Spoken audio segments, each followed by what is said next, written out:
આ બાવલિયાની સંપૂર્ણ કૃપાથી આવડું ભગીરથ કાર્ય અને એમાંય સાધનાવદરનો ટીંબો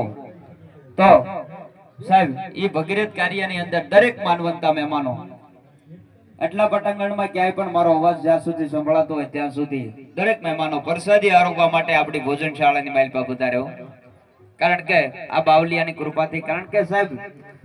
રણ જીતણ કંકણ બંધણ અને વળી ભેગા થાય 41 ગામના ભાઈઓ 41 ગામના હગાવાલા ભેગા થયા હાલતા ચાલતા બેસતા ઉઠતા પરિસ્થિતિ ઓકાટ્યો કઈ ચિંતા બેસી ફરતે હે પ્રસાદ લીધી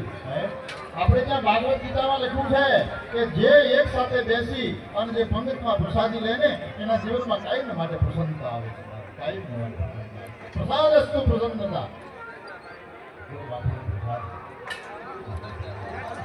અને સંતની તપસ્યા તો તમે જુઓ રોજને માટે કપડા બદલાવીએ ને ભાતના કપડા પહેરીએ છીએ પણ ત્યારથી બાપાએ સંકલ્પ લીધો ત્યારથી કમલા થોડું પહેરી અને જેને આ દુનિયાની અંદર એક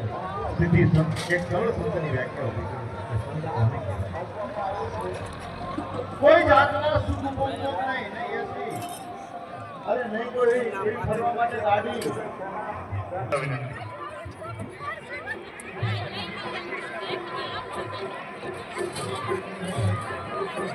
ભાઈ દરેક આપણે જઈને જવું પણ ચા પાણી પહોંચતા કરી જવું કારણ કે આ તો કપટીનર કોફી પીવે અને ચતુર પીવે ચા બાકી દોઢ ડાયા દૂધ પીવે ને ઓલો મૂર્ખો પડે ના હોય એટલે દરેક જઈને જવું પણ ચા પાણી પહોંચતા કરે ભાઈ